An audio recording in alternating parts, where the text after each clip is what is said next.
Boa noite. Hoje é boa noite, gente. Ai, aí tá frio. Domingo, né, depois de um dia muito bom, onde eu estive na igreja orando, né, na oração da tarde.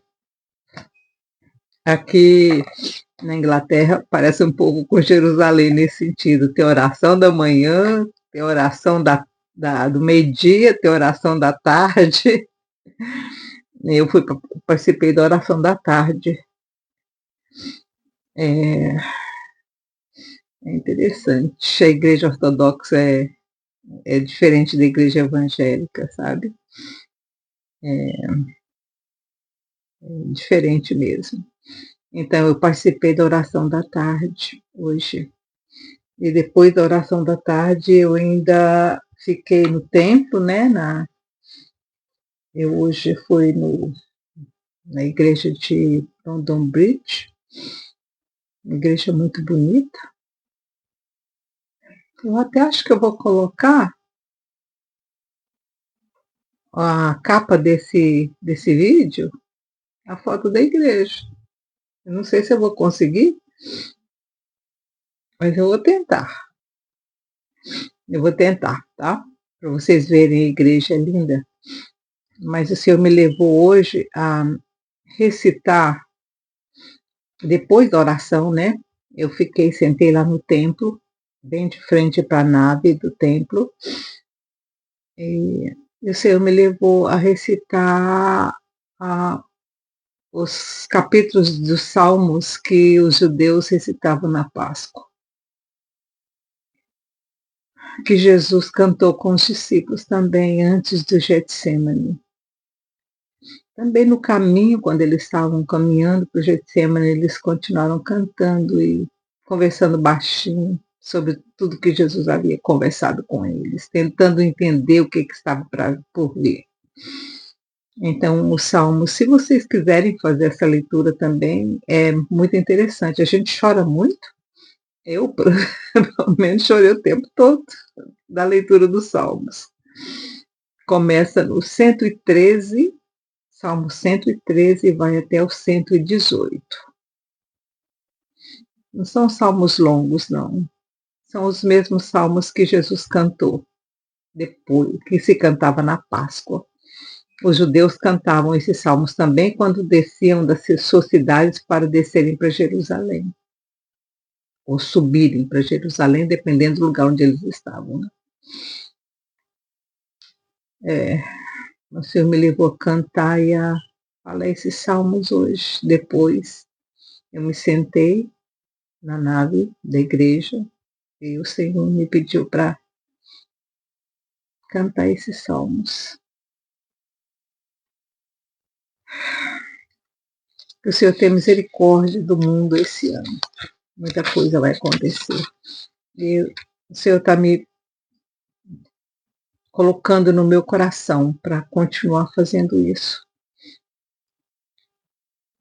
Pelo menos umas 2, 3 vezes por semana. Eu vou tentar fazer. Eu vou na mesma igreja fazer essa oração. De uma certa forma,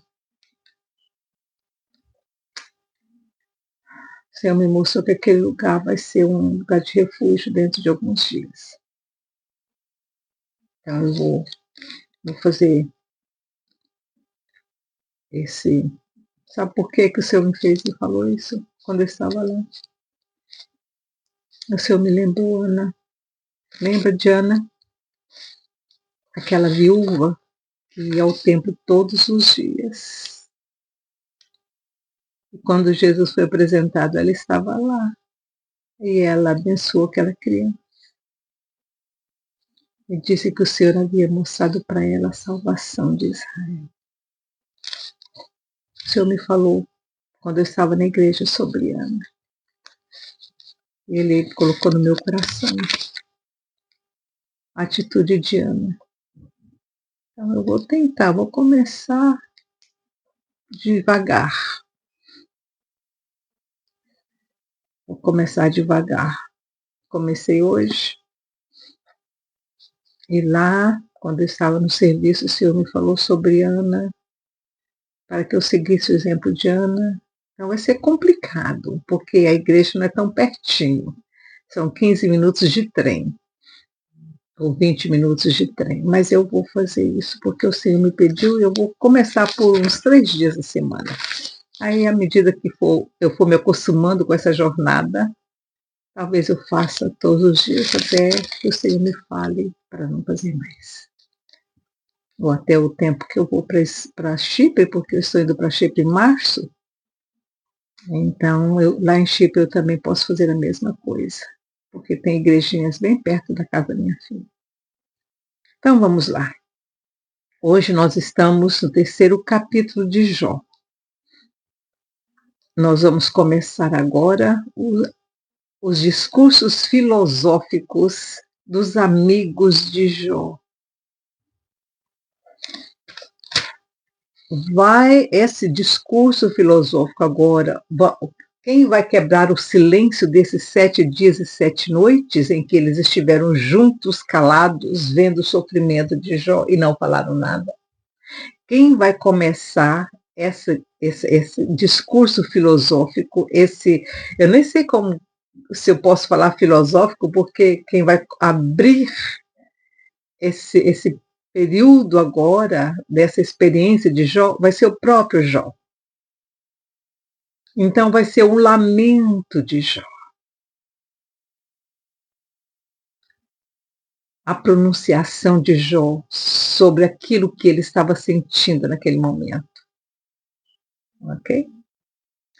Depois disto, quer dizer, depois dos 7 dias e 7 noites em que os amigos de Jó estiveram ali com ele, no silêncio, observando o sofrimento de Jó.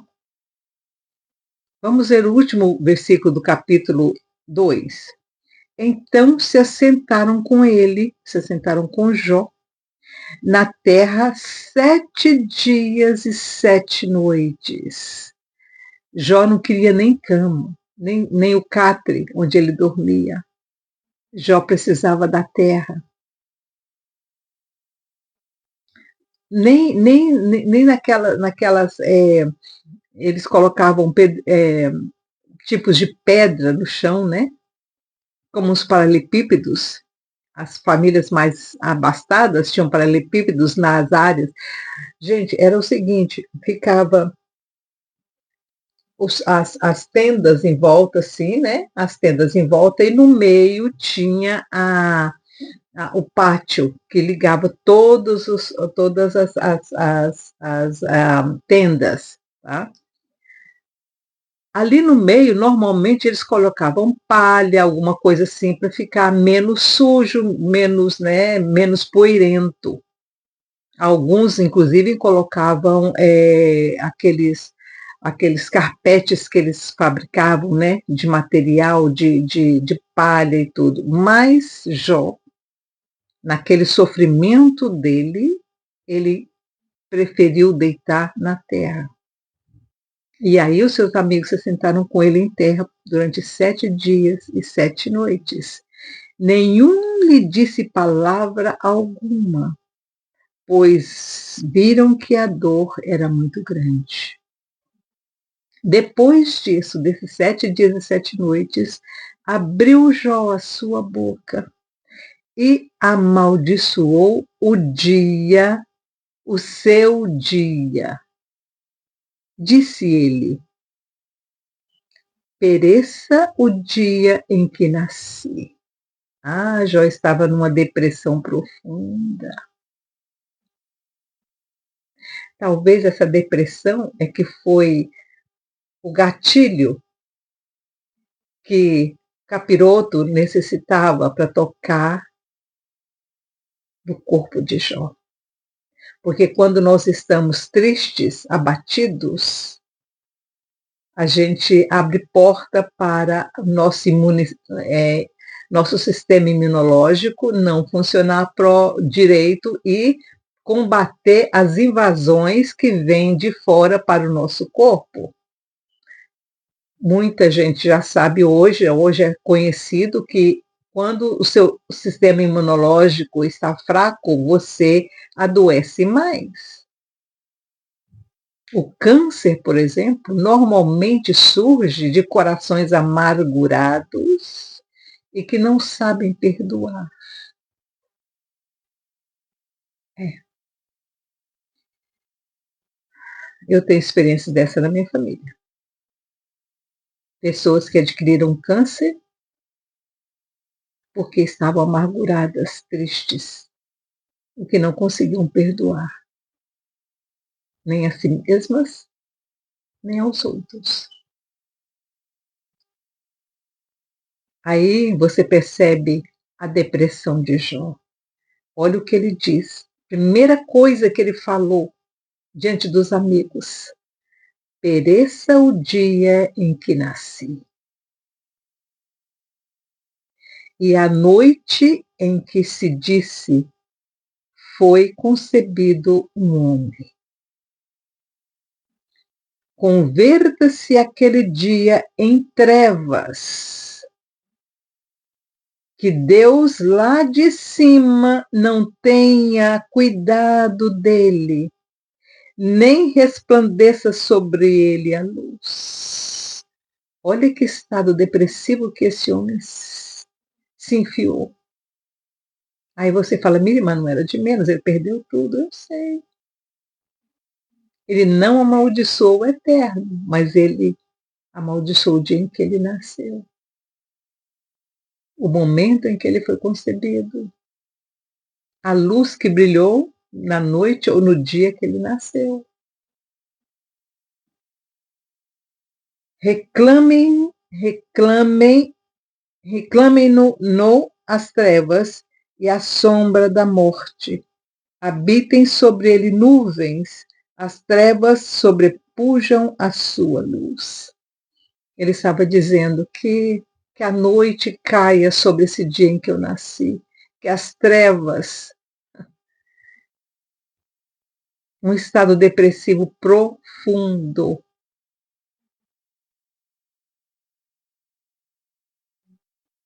Aqui com Jó nós vamos aprender o que nós não devemos fazer. Quando as coisas se abaterem, nós temos que voltar para os profetas e aprender com os profetas, porque essa situação de Jó foi muito antes de Moisés. Então foi antes das leis, antes do conhecimento do Eterno. Então, com essa atitude de Jó, nós temos que aprender o oposto. Quando as coisas começarem a acontecer que machucam o coração da gente, ao invés de chorar e amaldiçoar o dia em que nascemos, nós temos que dizer Baruch Hashem, bendito o Eterno, em todas as situações.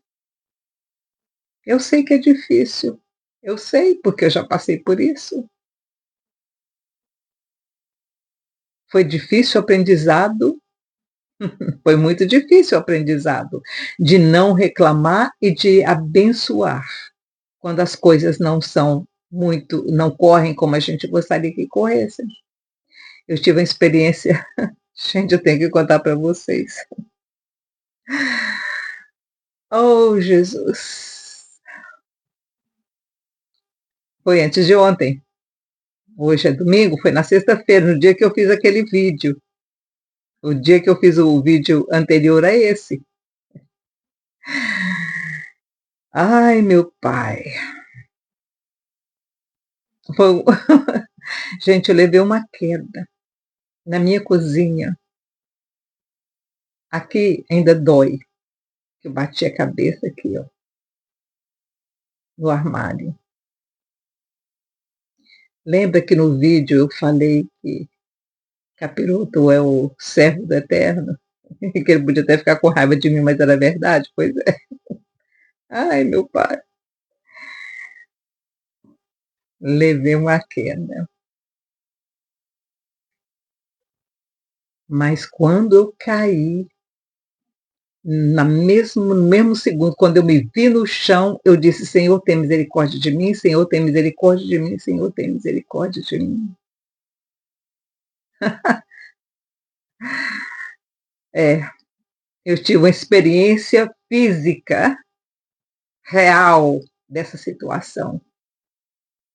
Machuquei a perna, as duas pernas, machuquei o braço, porque eu não estou conseguindo nem dormir em cima dele. Está doendo até agora. Machuquei a cabeça aqui, que está doendo ainda.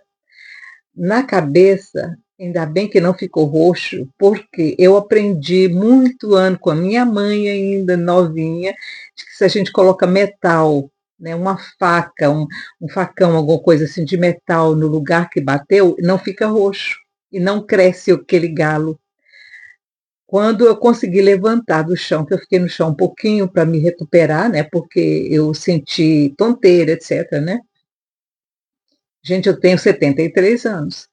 Quando eu levantei, a primeira coisa que eu fiz foi colocar o metal aqui, né? Então aí não inchou, não criou aquele galão e não ficou roxo. Agora a perna não, a perna tem roxo. Tem roxo nas duas pernas e aqui no braço, menino, que dor que dá, viu? Todos os dois braços eu machuquei, mas esse aqui foi mais. Mas eu aprendi essa lição. Na hora, foi assim, imediato. Senhor, tem misericórdia de mim, Senhor, tem misericórdia de mim, Senhor, tem misericórdia de mim. Baruch Hashem, Baruch Hashem, Baruch Hashem. Foi o que eu falei quando eu caí. Então, aí você está percebendo que o Senhor já está trabalhando comigo. No momento do susto, eu vou para ele. O que Jó não fez aqui, nesse sentido. Quando veio o segundo ataque, que foi do corpo dele, ele amaldiçoou o dia que ele nasceu, a luz que brilhou nesse dia. E ele fala, aquela noite que a escuridão dela se apodere, não se inclua ela entre os dias do ano, nem entre no número dos meses. Olha o que está dizendo aqui, que aquele dia que aquele dia nem exista, o dia do nascimento dele, que aquele dia nem exista. Quanta gente faz isso hoje? Amaldiçoa o dia que nasceu, amaldiçoa os pais que lhe geraram a vida. Por que que você me criou? Por que que você me fez? Eu não queria estar aqui. Tem muita gente que tem essa atitude de Jó. Depressão profunda. Quando a palavra nos ensina o oposto. Esse fato aconteceu num tempo em que não havia conhecimento do eterno como nós temos hoje. Jó não tinha palavra, não tinha nada ainda, nem Torá, nada, não tinha nada. Então, a gente desculpa Jó, e o Senhor também perdoa Jó por causa da ignorância de Jó. Inclusive, nós vamos ver isso mais à frente. Amaldiçoem aqueles que amaldiçoam os dias, que estão prontos para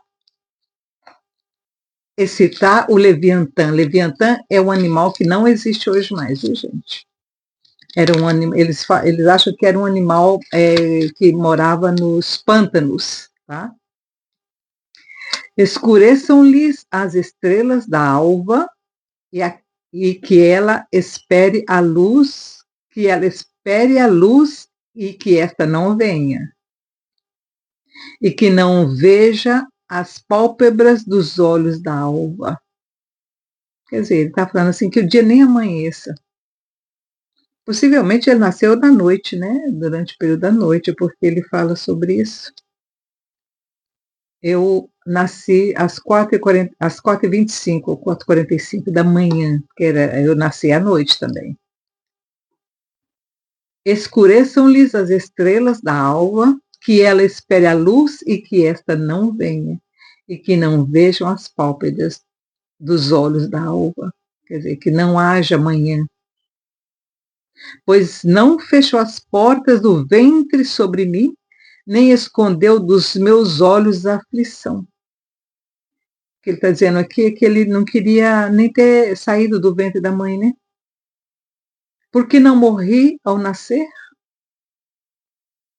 Porque não expirei ao sair do ventre? Olha como ele estava deprimido. Porque houve joelhos que me recebessem e peitos que me amamentassem? Pois agora eu estaria deitado em paz, estaria dormindo e em repouso, com os reis e conselheiros da terra, que não se edificam ruínas, com os príncipes que tinham ouro, que enchiam de prata suas casas, ou porque não fui oculto no chão como o aborto, como a criança que nunca viu a luz?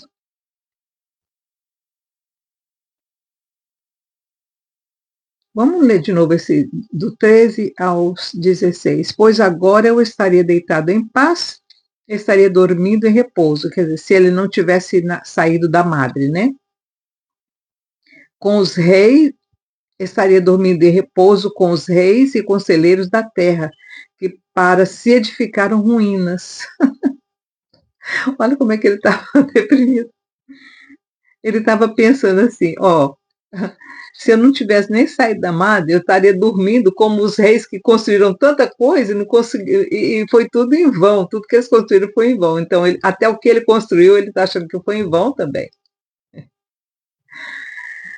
Com os príncipes que tinham ouro, quer dizer, ele estava dizendo, se eu tivesse morrido pequenininho, quando eu saí do ventre da minha mãe, eu estaria em paz, em repouso, como todos esses reis que construíram esses palácios e essas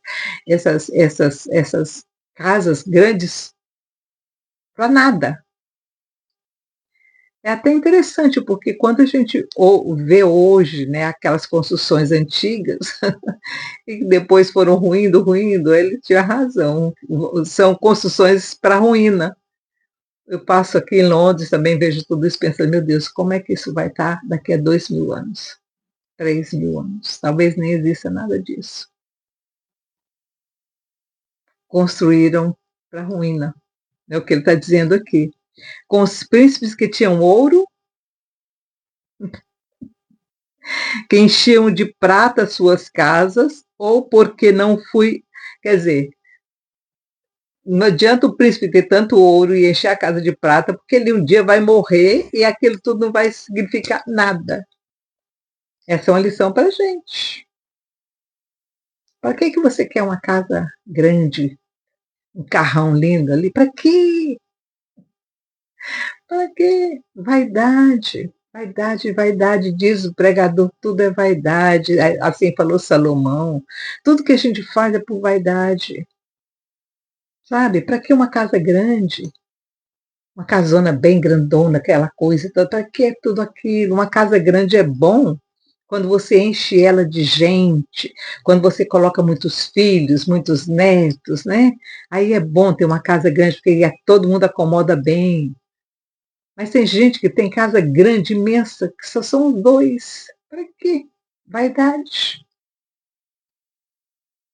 A minha casa é grande, mas está pequena para o tanto de gente que eu tenho. Eu tenho 5 quartos na minha casa, mas já está pequena o tanto de filho e neto que eu estou tendo. Daqui a pouco o George casa, vai ter mulher, vai ter bisneto meu, e aí onde que eu vou acomodar eles? Então, nesse sentido, uma casa grande é melhor, né? Porque você tem quem colocar. Aliás, Jó tinha, né? Mas cada filho dele tinha uma casa.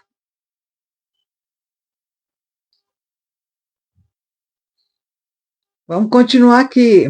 Ou porque não fui oculto no chão como um aborto, como uma criança que nunca viu a luz? Ali os ímpios cessam de perturbar, e é verdade. E ali repousam os cansados. Quando o ímpio morre, ele para de perturbar todo mundo, né? Aí vai perturbar o capiroto. Ali os presos juntamente repousam, e não ouvem a voz do exator.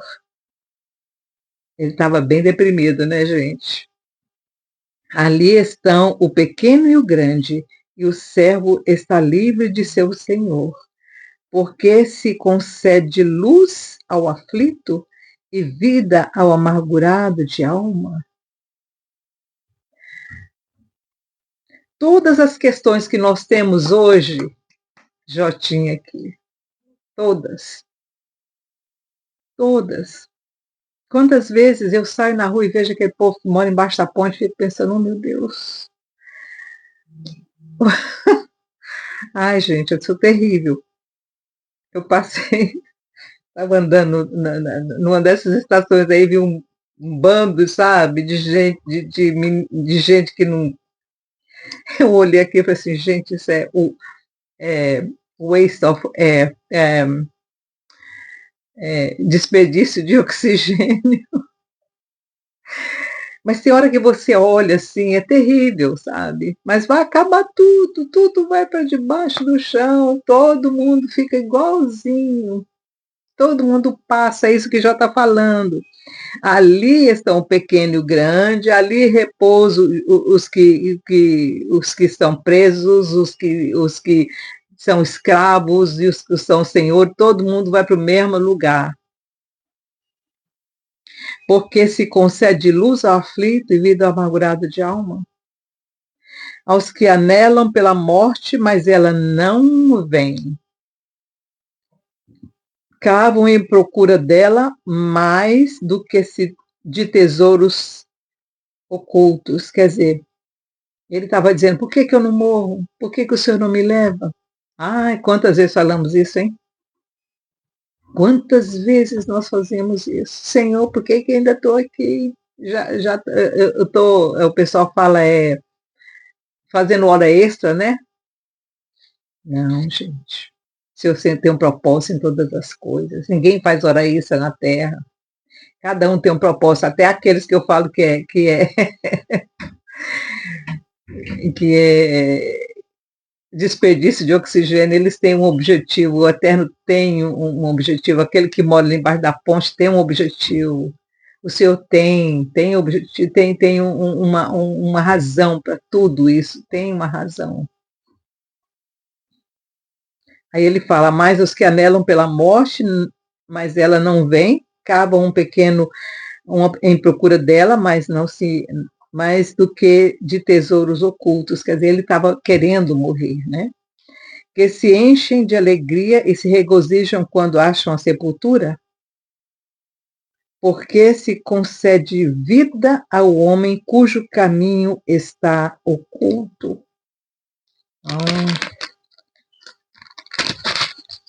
É. A quem Deus cercou de todos os lados. Aqui ele está dizendo, eu estou percebendo que Deus está me cercando. Ele só não sabia a razão. Pois me vem o suspiro em vez de alimento. Os meus gemidos se derramam como água. O que eu temia me sobreveio. Oh, viu? No final dessa fala, Jó mostra onde que o capiroto achou lugar. Com tudo que ele fazia, com todos os sacrifícios que ele fazia quando os filhos faziam as festas deles, o coração dele, ele temia. Olha aqui, o que eu temia me sobreveio. O que eu receava me aconteceu. O que significa, gente, é que Jó, quando ele fazia os sacrifícios, quando ele era reto, quando ele temia o Senhor, quando ele ajudava todo mundo, ele fazia isso por medo.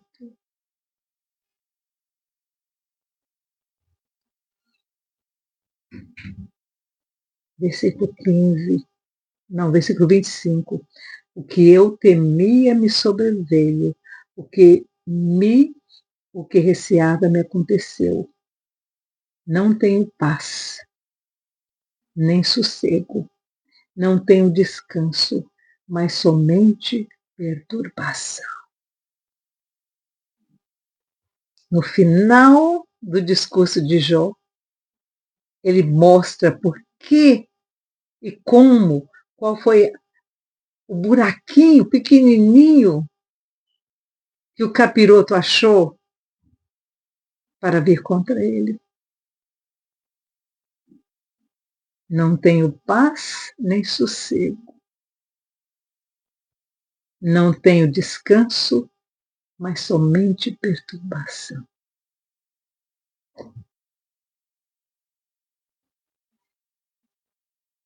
Muito mais na frente, quando o Senhor libertou o povo de Israel e levou para o deserto, o Senhor disse que tudo que Israel fizesse, todos os passos que Israel tomasse, ele seria responsável por ele mesmo. Tudo aquilo que você faz, Israel, se você me obedecer, se você cumprir os mandamentos, se você amar o próximo, todos aqueles mandamentos que que a gente estudou, a bênção vai estar sobre você. Tudo vai ser, tudo, aonde você tocar o pé vai ser abençoado. O Senhor disse isso para Abraão, porque Abraão era reto, também como Jó, reto diante de Deus e dos homens. O que eu já disse antes para vocês, eu vou repetir aqui de novo. Gente, naquela época o Senhor escolheu o melhor que havia. Eles não eram perfeitos e a perfeição ainda não aconteceu. Nós somos imperfeitos até hoje, somos um pouquinho melhores, mas não perfeitos. Pouquinho, muito pouquinho melhor. Porque nós temos mais conhecimento. A ciência multiplicou, nós temos conhecimento maior, todo mundo tem a palavra agora na mão, nós estamos lendo aqui, tem internet para você aprender. Então, hoje nós temos mais responsabilidades também, porque quanto mais você conhece, mais responsável você é. Eles aqui não tinham muito conhecimento, não como nós temos hoje. Eles não tinham a palavra como nós temos hoje. Então, o Senhor escolheu o melhor daquela época. Jó é um exemplo de bondade, de honestidade, porque ele era o melhor que existia. Por isso Deus se agradava dele, que ele era o melhor, como Abraão foi o melhor, como Moisés foi o melhor que tinha. Não que eles fossem perfeitos, mas eles eram os melhores. Hoje, nós não somos perfeitos, mas o Senhor escolhe um pouquinho, aqueles que são um pouquinho assim, melhor assim, aqueles que querem mais obedecer, aqueles para quem o Senhor fala assim, Miriam, vai lá orar. Tem o exemplo de Ana, vai lá, Miriam, segue o exemplo de Ana. Vamos ver se a Miriam vai seguir o exemplo de Ana. A Miriam se dispôs um pouco a seguir. Pelo menos 2, 3 vezes por semana a Miriam vai fazer. Por quê? Porque talvez o Senhor não conseguiu convencer uma outrazinha lá, que tem a mesma idade da Miriam, mas que não quer ir lá todo dia. Ou não quer se derramar diante do Senhor e deixar as lágrimas caírem pela terra. Então, não é que a Miriam é boa, perfeita. Na Miriam é nada. Miriam é nada. A Miriam só diz, Senhor, eu vou. Lembra de Isaías? Ai, ai, Isaías. O Senhor apareceu para Isaías, capítulo 6, né? Quem há de ir por nós? Isaías olhou para um lado, olhou para o outro. Eu não sei, porque os meus lábios são impuros. Aí Deus falou, não tem problema não, vou purificar. Foi lá, pegou, passou um fogo na boca dele. É isso que o Senhor faz. A Miriam está dizendo, Senhor, eu sou tão pequena, não sou nada. O Senhor vai dizer, mas eu vou fortificar os seus joelhos.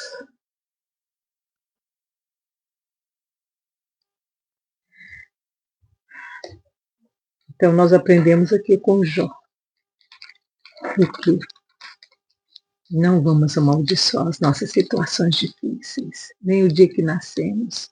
Vamos glorificar o Eterno, dizer, Senhor, o Senhor sabe de todas as coisas.